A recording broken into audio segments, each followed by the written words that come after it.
Troy Dorsey, and we're going to start asking you some questions and kind of let it flow from there. I'd like for you to introduce this lovely lady to your right, please. This is my wife, Leslie Dorsey.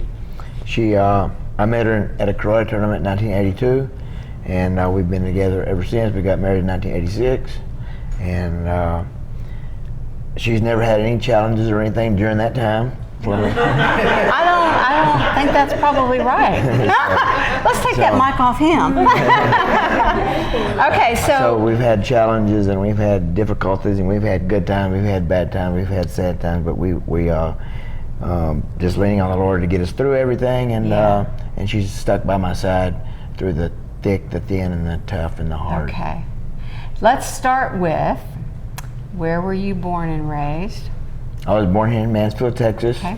It's about 4 miles this way on Broad was Cedars Hospital. Okay. And that's where I was born. Okay. Dr. Gardner, I talked to him. He delivered me and my two brothers. I guess I should say my two brothers and I. Uh-huh. And he happened to be the doctor for local boxing. So so we got reconnected there, and then he passed away about 3 or 4 years ago, and I was in touch with him up until that point. So it was really, he delivered me, and for me to be able to talk to him, and it was really cool. He was the doctor for the UFC fights at the last fight they had in Dallas, and I got to talk to him over there, and it was really cool. Yes. So let me ask you something. So in your growing up years, like during, from when you were born and then growing up through the age of high school, what were the things that stick in your memory, the things that made an impact that you still remember today?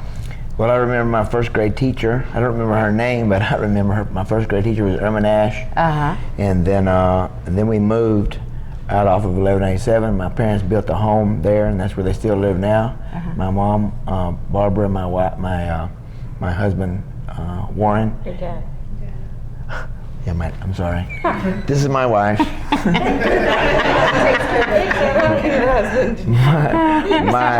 my dad and my mother, Warren and Barbara Dorsey. They lived off of 1187, and that's where we lived since I was about 10 years old. Now, when you were younger, were you interested in boxing and all of that then, or when did that? I started karate when I was 11 years old. Okay. And it was about 4 doors down from where we're at right now. Uh-huh. So I don't know, this may sound kind of corny, but so now I have been across the street for 20 years, so some people say come full circle. Yeah. But I didn't. I came full circle and across the street. So that's good. That wasn't too corny, huh? No, it wasn't too corny. Okay. So you took classes then at the age of 11? Mm-hmm. And is it just something that you just knew that's what you wanted to do? I mean, how did that stick with you? Well, I really enjoyed doing karate. And when I was 11 years old, me and my two brothers and I, we started fighting karate tournaments 2 weeks after we started karate.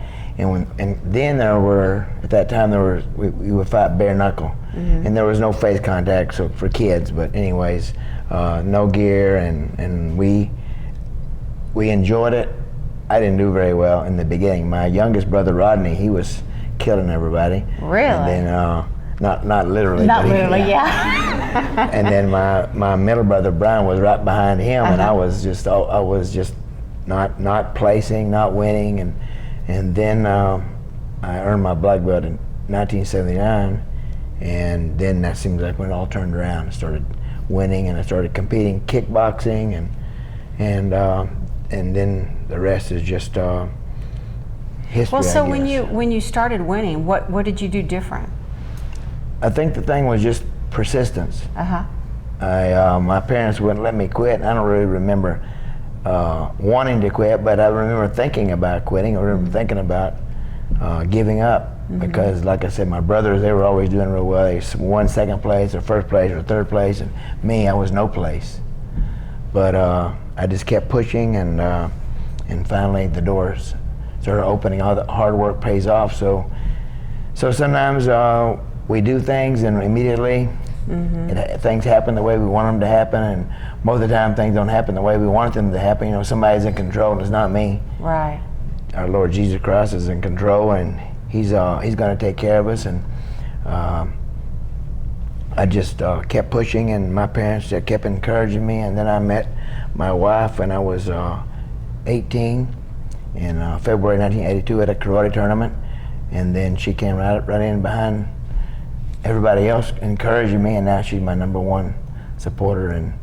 And we celebrate 33 years September 27th next month. Coming up. So yeah. So it's been a long time for me, 33 years, but it's been a really long time for her. Now I'm like, let's take that mic off of him.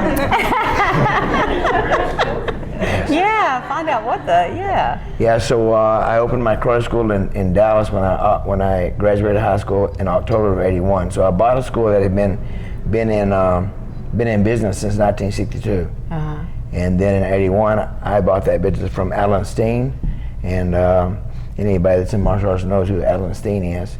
But anyways, so I made the drive, and then I moved to Mesquite in '85, got married in '86, and then in 1990 we moved back to Mansfield, and I just made the drive to Dallas. And then in '98, my wife mentioned we ought to try to see if we could do something down here in Mansfield.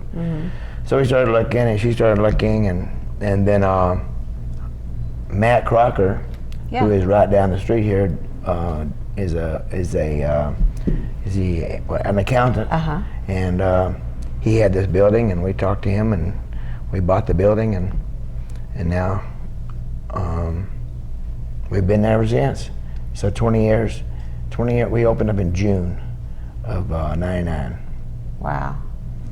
I know I was talking with somebody, and they were mentioning the fact, Robbie was mentioning the fact that 3 generations now you've trained. Yes, ma'am. That's a lot. Yeah, it's like, how can I be that old to do that? I know. How can you still do that? Yeah, yes. So over those years when you started that business, what were some of the challenges that you had? Well, there's always, not always, but it's time there's financial. Right. There is the drive, the hours. It looks like, the karate school looks like our classes start at 4:30, and then they end usually at 8:45 or 9 o'clock each night. So I work 5 hours a day is what it looks like. But for every 5 hours that you're there, then you got to be there about double that or triple that. So usually 11, 12 hours down there, I guess. And you got to be there when people walk in, and or you be there when people call. Otherwise, they just call somebody else. So unless they get referred, and when they get referred, then they're gonna come there. Right. So there are other karate schools here in Mansfield, and so it's important to be there and also to be available, and we're all working for the people here in Mansfield. Yeah. So when you were fighting, what's one of the ones that stands out in your memory the most? And then tell me why. Well, I remember my first kickboxing match, of course, and it was in Dallas at the Anatole Hotel. And it was an amateur fight. I was 15, and I ended up. I fought one of my wife Leslie's, I guess, kind of instructor, and that was kind of crazy that I didn't know her and she didn't know me then. But when I fought my first kickboxing match in October of '79, then I was hooked on kickboxing. Yes, ma'am. Why? Because the competition and it was boxing and karate together.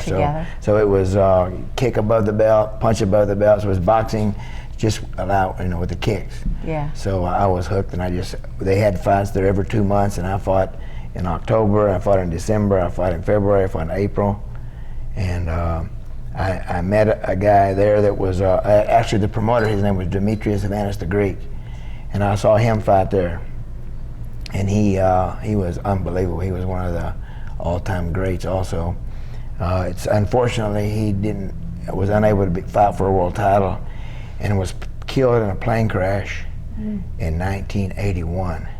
and it really stunned the martial arts world, and me too. And but I had already been I already had my first pro fight.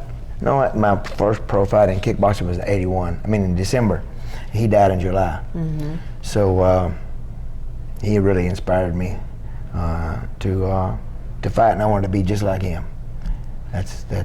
He was really a great fighter. So would you say that was the number one driving force in what you did, or? That was the number one driving force until later, until I got married, and then I had children, and it's just, I want me wanting to fight, of course, and then bringing my wife along, and then she enjoyed the sport. That's where I met her. Like I said, at karate tournament, she was fighting, and then she helped me run my school in Dallas, and now she's helping me here in Mansfield. Yeah. So I couldn't do it without her. Okay. They say from behind every good man, so here's good, and here's me, I'm below that, is a great woman.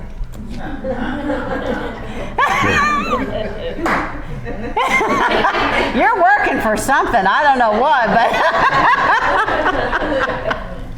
that's too funny. She's the organization queen. Yeah. I'm the organization, what do you call it? I don't know. Nightmare? Are you the nightmare? Yeah. That's nice. Yeah. I have a hard time with that. Yeah. So, what's some of the changes that you've seen in martial arts from when you started to where it is now? Then it was just mainly fighting, and there's something that people do that is called katas or forms, where they do a routine of kicking and kicks and punches. Maybe it's 20, 30, 40 moves. So that's what's available for martial artists to do. And of course now, probably everybody, raise your hand if you don't know who the UFC is. The UFC is the most popular martial arts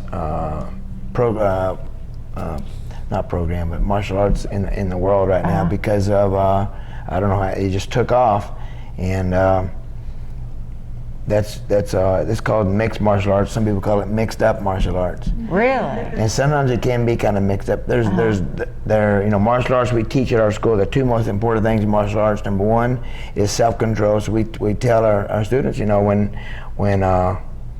when they get tempted to do something, or when they come across something that happens, and you got a choice. You can do good or you can do bad. That's with all of us, right? Right. So we got to use self-control in those areas. And children, when they get offered to do drugs, it might be their best friend, it might be their cousin, but you got to make a choice of to do drugs or drink or not. And so we promote no drinking, no drugs, and we hope that we can affect and encourage people these young people to stay away from those things like that. There's the number one killer in America is alcohol-related accidents. The number one killer of teenagers. So it's not that they're driving; it's that they get hit by a car that is driven by a drunk driver. So it's a huge problem in this country, and so we're just trying to steer people in the right direction. And I'm not saying if you drink a beer or two or three, then you're terrible, but shouldn't be driving. Right. So you mentioned self-control, but there are some things that, whether it's karate, martial art, whatever it's all called, but that teaches that we can all learn from. There are things, disciplines, right? I know one of the talents that you have is self-discipline, which is kind of some of the root of what karate or martial arts teaches, does it not? Oh, yes, ma'am. Lessons that we can all learn, even whether you're a child or an adult, that helps to promote success, right? Yes, ma'am. Yeah, so number one, I was saying was self-control. Number two is respect for yourself and others. Yeah. So you treat others like the Bible says. You treat others the way that you want to be treated. Right. And that's another character trait that we teach in the martial arts. And then you talked about discipline. We say a student creed at the beginning of the class. And number one talks about staying away from things that hurt your mind and your body. I could say the whole thing, but it might take a little while. And that means stay away from drugs, alcohol, cheating, lying, and stealing. Some of us battle with some of that. Some of us battle with all of it. Yeah. And number 2 talks about being disciplined. And discipline means only being told once, especially by your mother. Okay? And then number 3 is, of course, you know, I don't live at home anymore, but if my dad says do it, I'm going to do it. Yeah. And but we all have decisions every day. Right. And we have to make disciplined decisions in our spending, in our driving, in at our workplace. You know, it's all we need to be disciplined. And be respectful. Do things the way that we want things done to us. That's a challenge. But it's good though that, I mean, I just think that that's probably the best thing that anyone can take away from taking those classes is those are foundation things that can make someone successful or not. Yeah, and help people out, exactly. Yeah. So yeah, it's not so much about the kicking and punching. It is. See, that's how that's my tool that I can share. I can share my love for Jesus, and I can share my love for being fit, and share my love for just exercise overall. So whether you're kicking and punching, or you're lifting weights, or you're running, whatever, we want to encourage people to exercise. And of course, what we do over there is kicking and punching. Yeah. We just had a black belt test last week. We had 6 students test for black belt, and one of the students is 48 or 49 years old. And so often people drive by the school, or I hear them talking, they say, yeah, my kids, they used to do it, or my kids are my kid, but it's not only for kids, it's for adults also. For adults as well. Right. What's one of the most interesting stories that sticks in your mind from your past? When you said that, Virgil Silko popped in my mind. So he was a student of mine in Dallas. He was a Filipino man, and he came in February of 1982. He got his black belt in 1985. 2 weeks after, I'm backing up a little bit here, 2 weeks after he started karate, he told me, I don't think I can do this. I can't remember everything. I said, no, you just stick with it, you will. He ended up being able to be a 6th degree black belt, and he trained from the time he was 58 until he was 91. Wow. Yeah, so, Amazing. yeah, so 58-year-old people don't usually think about doing karate, but he did. Yeah. And he had never exercised pretty much in his whole life, and then when I was training for my fights, he would teach class for me, and he was unbelievable. Yeah. So I gave him the key to my karate school, because sometimes driving from Mansfield to Dallas, I would get stuck in traffic. I mean, I would be there at noon, open the school at noon, and so that's not normally a time that there would be traffic, but every once in a while there would be. And I gave him a key. Let me see if I can tell this story without crying. But I gave him the key, and it was like I told him, come to the school every day, sweep the mat, mop the mat, vacuum the carpet, the whole place, clean the toilets, put the toilet paper in there, fill them up, the toilet paper, the paper towels, and we had mirrors. We had mirrors about on a wall about this long, about 60 foot long, like 10 foot. Clean the mirrors. I don't know what I left out, but if there's anything that I left out, he did it. So, but I didn't say that to him. I didn't say that. I said, here's the key, you can unlock the door if I'm running a little late, and this way people can start coming in. But he took it upon himself to do all those things. He did that from 1982 to 1999. You're kidding. Yes, it was a 4,000 square foot building, and that's a lot of cleaning. That's a lot of vacuuming. Lots of time to mop that mat. And he would work out. Oh yeah. Before everybody would get there, he would do his own workout, like 1,000 crunches, or he did something crazy every day before people got there. He would work out after he cleaned. Wow. The classes were on Monday, Wednesday, Friday, but he would come Tuesday and Thursday, like she said. And then he also, the Filipinos, they have some type of belief, whatever you're doing at midnight on New Year's Eve, then that's what you would be doing. So guess what he's doing at midnight at the karate school, up there kicking and punching, instead of out there and doing what a lot of us have done before. Maybe we shouldn't be doing. So anyway, yeah, he's up there working out, and he was an amazing person. Wow. Yes. So he was my most dedicated student. And then I have, there's a lady here, her brother, Larry Latimer, he got my brothers and I started in karate. We lived right down the street from him, and so he got a free t-shirt for us joining karate. And he and I are still friends. I just talked to him a couple of days, and we're supposed to go dove hunting September 1st. Wow. A couple of days, yeah.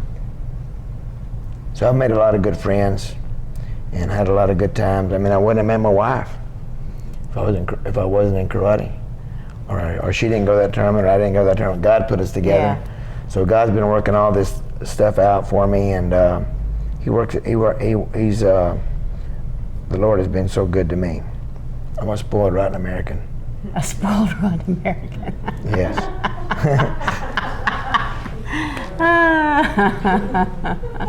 I get to do what I love, and Leslie's a big part of the reason I was able to do that. Like I said, she encouraged me to open a school here in Mansfield when I was in Dallas, and so I have, but really I haven't worked a day in my life. Yeah. I started kickboxing in '79, then I turned pro in '81, then I started pro boxing in '85, and won a world title in kickboxing in '80. So what happened is the first time I fought for the world title, I lost. So then the second time I fought the same guy, and I won the world title. And then in boxing, the first time I fought for the world title, I lost. Now y'all can watch the fight, it's on YouTube. Now there's a lesson there though, right? Yes. What's the lesson? The lesson is if you don't get it the first time, give up. No, it's not either.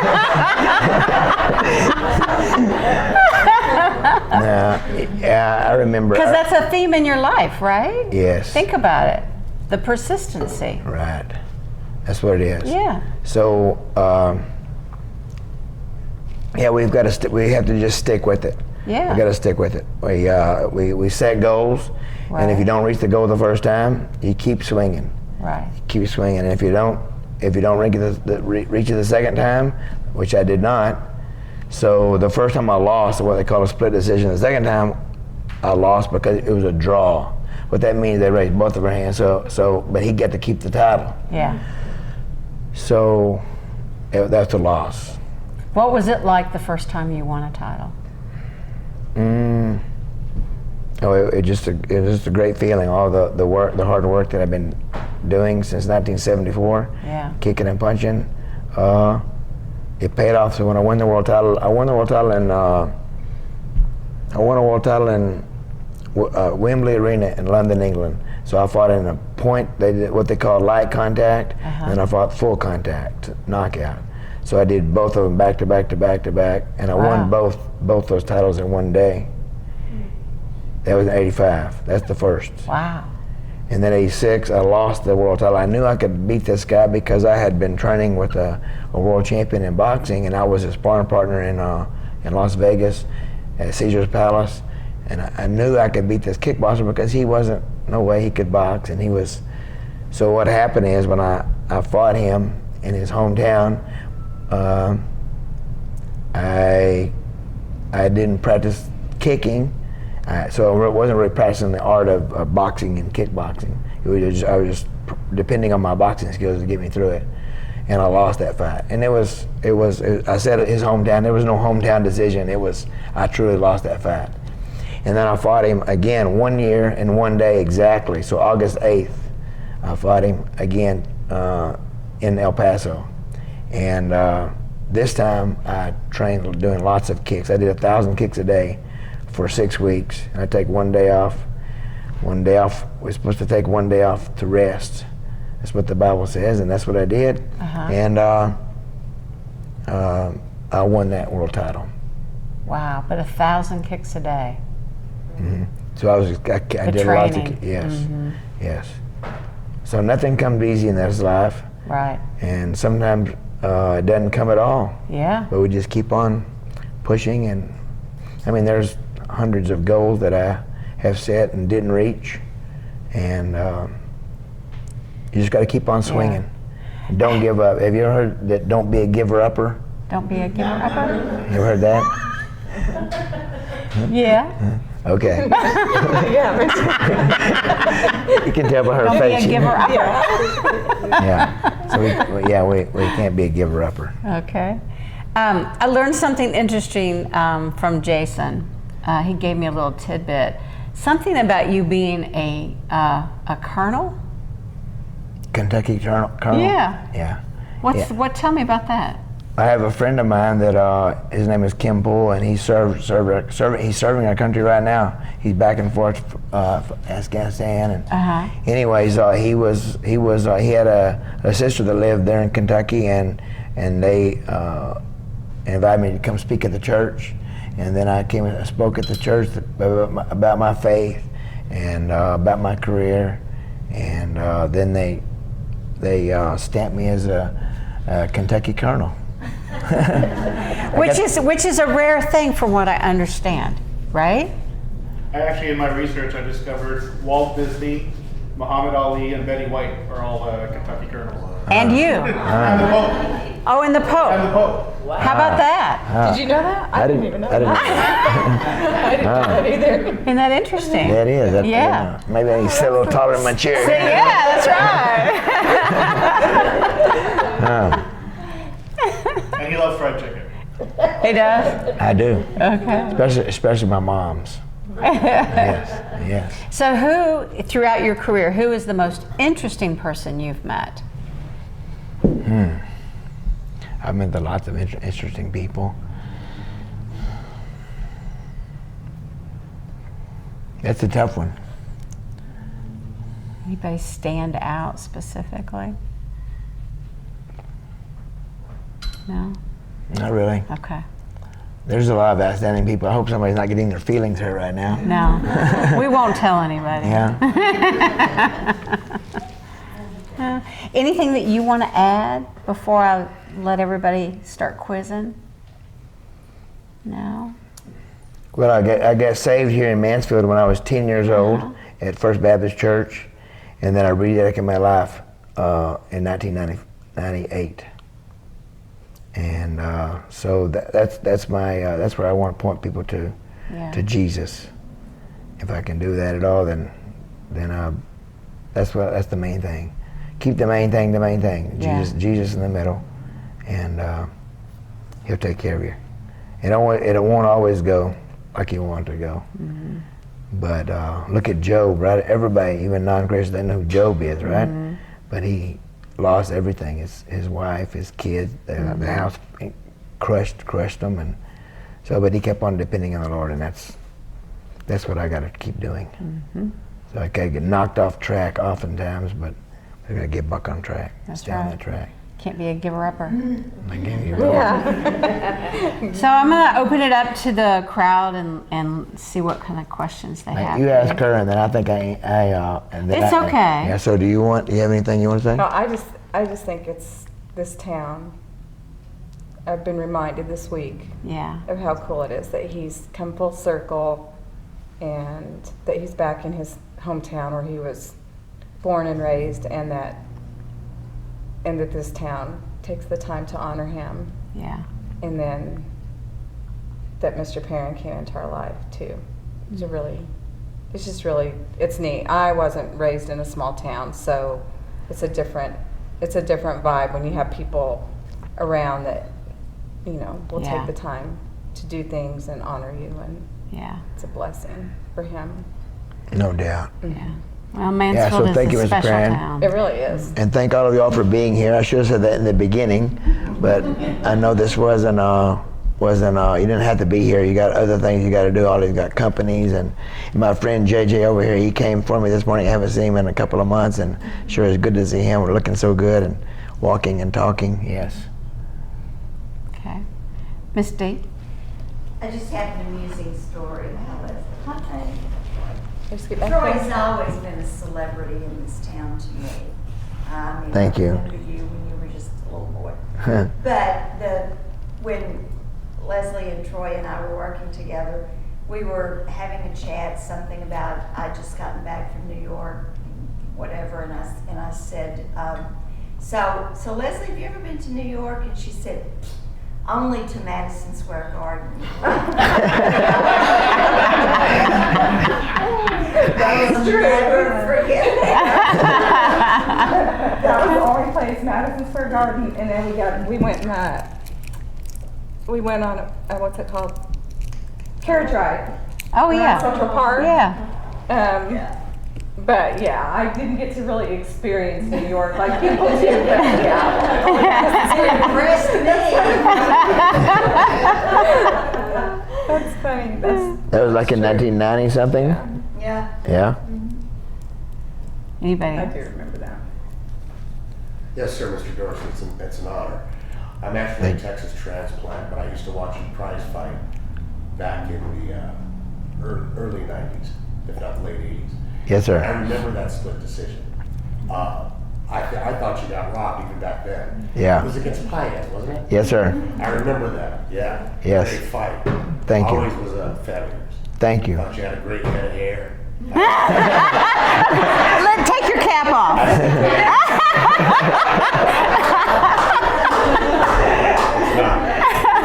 Thank you. Thank you for saying that. Yes, sir. Yes, sir.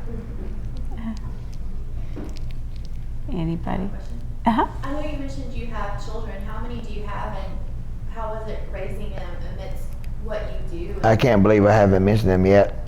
But yeah, thank you for reminding me. I have a daughter, Kendra, and she'll be 31 in November.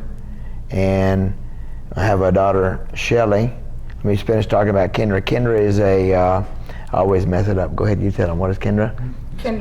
Kendra works at our Children's House in Dallas, which is a branch of Children's Hospital. It's an inpatient rehab, and she's a speech language pathologist there. So she works with children that have like traumatic brain injuries or eating difficulties, speech difficulties, and she loves it there. She's engaged now, just got engaged.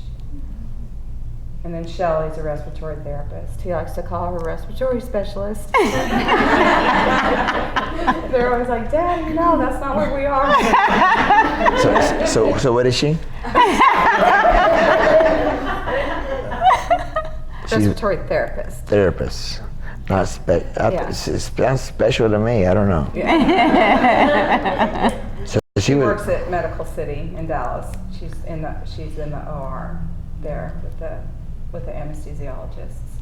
And so they both love their work. And so Shelley doesn't really have any memories. That's her of this youngest- fighting. Youngest daughter. Kendra was really little. And when did you retire? In 80 or 99? 98. 98. So she was, how old was she? 88. She was 10, I guess, when he retired. So she has memories, and she was at some of the fights.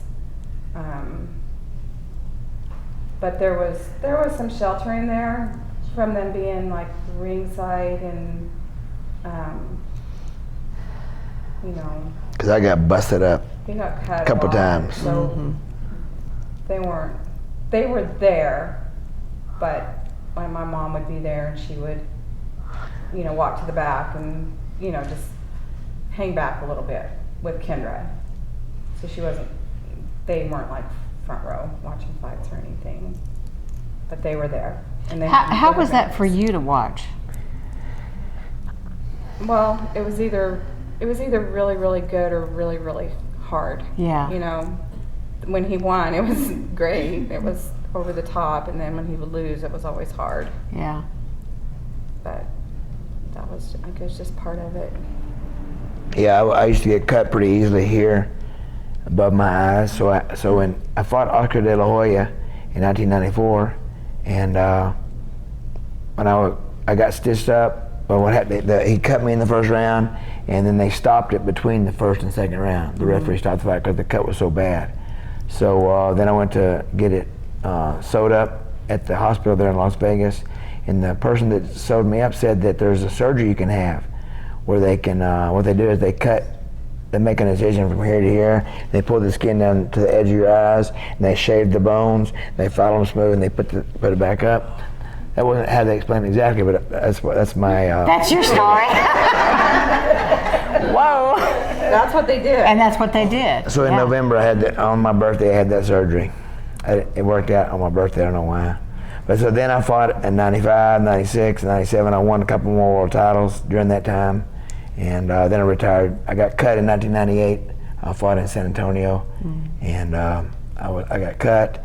And you ask how it was for her. I can't imagine how it was for her, because I know how it was for me when I was watching my brother fight, watching my brothers, and my middle brother that was boxing and kickboxing, and I saw him sometimes take some beatings, and it was really difficult. I think it's more difficult on the people that are around you, like my wife and my parents. It's more difficult for them to take it than it was for me to take it. So, yeah, my wife was my number one supporter, and I wouldn't be where I'm at today, and I wouldn't have won all those world titles. And I won 5 in kickboxing, 2 in boxing, and 1 in karate, and no one's ever done that before. So. Isn't there something else, Jason, that's getting ready to happen? Yes, in November.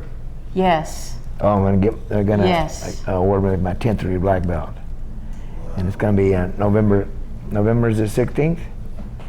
It's on a Friday, Yeah. and they're gonna come to my school here and do that there. So what happens is you get your black belt November 15th. November 15th.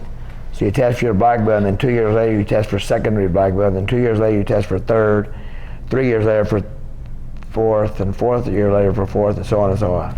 So it's been a long time, but I'm going to get mine a little quicker than that. If you add all the math up, I'm going to get mine a little quicker because I got some great people and around me and that's what they want to do. They want to promote me. Yeah.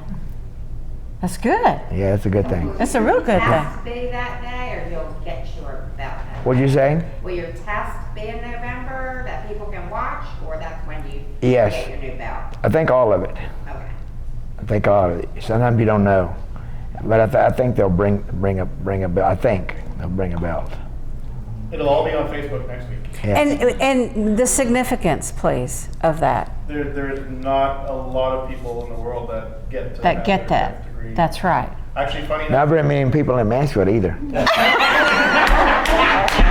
That is a true statement. Kentucky Colonel Anderson. Oh, that's right. Yeah. I was actually in the school yesterday while my son was having class, and Troy came into the class with a friend of his who was there to have Troy sign. He just received his 10th degree certificate, and Troy, maybe if you want to tell them the story about who that person was and work that he did. I just met this guy about 6 months ago, and he got promoted to 10th degree black belt about 2 weeks ago, I guess. So he brought his certificate out to me and asked me to sign. I wasn't at his test, his promotion. And really, when you're testing for like 5th degree and on, it's not so much about what you do, but it's what you've done and what you've done for and in the martial arts as far as promoting it. That's what it's kind of on.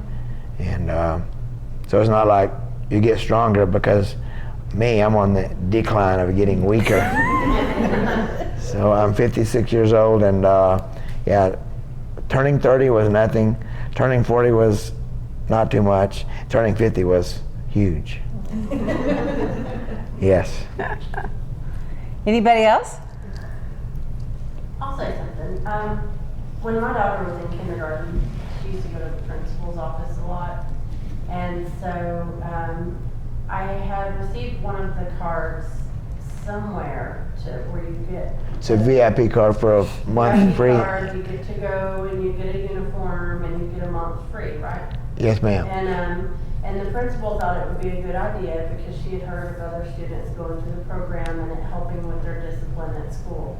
So my daughter started karate at the age of 5, and she got her black belt when she was 12. She did take a couple years off, but every year she'd go into the principal a little less, and now she's a straight A student in honor society, and she loves school and she's doing great. And I credit the help with the behavior and the self-control and learning all that from Mr. Dorsey for her success. Yeah. She's a great girl too. Yeah. Yeah. My son, he's 8 years old, and I got a call one day from his school saying that he punched a kid when they were in line for lunch. And my son doesn't normally do that kind of stuff, and I've been talking to him for a while about joining karate. We had just finished 7 seasons of baseball, and I've been trying to get him to do something different. After I got off the phone with the principal, I started looking at karate schools in the area, and I checked each of them out. Troy had the best deal on there, but I also saw the name of the person on there, and I said, if I want to take my son somewhere, I want to know who to go talk to say, that this is what I need to do. I don't want just some random school or teacher or somebody that I didn't know. I had no idea who Troy Dorsey was before I walked into that school. So I walked in unannounced. I didn't call in advance, and I introduced my son to Troy, and I told Troy what had happened at school, and he was very, on point with my son to say that's not right. You need to do things a certain way. And I told Mr. Dorsey, I said, look, I'm here not for him to learn how to fight, but I want him to learn when to fight. And ever since then, my son is now a green belt, and he loves it. He loves being trained by a world champion. That's his biggest thing. He tells everybody, I'm a world champion. And after discovering all this stuff on the wall about who Troy was, and it was just amazing that we had a treasure in Mansfield, like him, that a lot of people don't even know. You drive by Troy Dorsey's every day, and you just think it's some name on the wall. But to really get to know him and his family, they're really interesting people. So. That's the generations. It is. Because we used to not even be able to go out to eat dinner without people coming up and asking. Oh, every time I walk around with Troy now, everybody loves right. him too. Everyone knows him, but it's just a different generations now, and people don't. Now that he's retired, it's not out there anymore. But you're right. Like people don't really know. So it's cool that Mansfield would. It was 29 years ago was the last Troy Dorsey week. Yeah. When we celebrated him as a fighter. Robbie, did you want to say something? Thank you, Ms. Perrin. I met Troy probably about 15 plus years ago, and we were looking for somebody to train our daughter. Her daughter was, she's a really good kid, but very shy, kind of easy target for bullies, And so we met Troy, and then she started training there, and she stayed until she was advanced red. She was ready to test for her brown when she decided she wants to learn how to play guitar. Couple, 2 or 3 years. But I've seen the past 50, and now I took some classes too with Troy. What'd you say? I took some classes at your place too. You taught me. He took classes with you. And I love the sparring. I hate cars. That's why I do. Yeah. Now my grandson, he's 9. And he ran into the issue where he's super smart, extremely sensitive kid, with glasses, they're just the type that's, again, a good target. So we took him to Troy last year ago. So our ultimate goal is for him to stand up for himself. When something happens, he knows when to fight and how to fight, take care of himself. And this past year, the difference is just unbelievable. He has came such a long way. See, what I learned through the past 15 years knowing Troy, he have all that stuff here, all the different medals and all the belts and all that. I have never met a more humble human being in my life. I've seen these kids coming in parents bring him in here, say, I don't know what to do with him. This kid just totally out of control.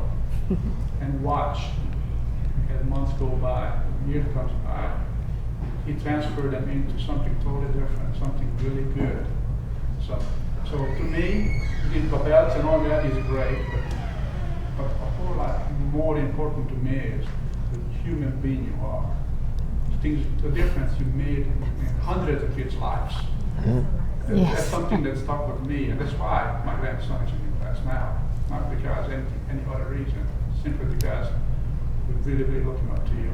Thank you. Things you've done with your life. It's just, That's a it's special impressive. thing. That is. That's why I came today, just to say thank you. No, Thank you for no, being who you are. thank you so much, Mr. Closius. If I keep talking, I'm gonna cry. So yeah, that's my goal, is to help. Yeah, people had a kick and punch, but there's so much more in play. There's so much more that you can. So the kids want to learn. Kids, they think about karate. They want to do karate, but that's my bait. Get them in the door, and then you talk to them about respect. Talk to them about control and discipline. You know, this country is on the decline. Is it decline or decline? Whatever it is it's on a decline about respect. And my goal is to help change that, one person at a time. Good job. Yeah. Good job. And you know what? We're going to leave it at that. I think that's a great way to end.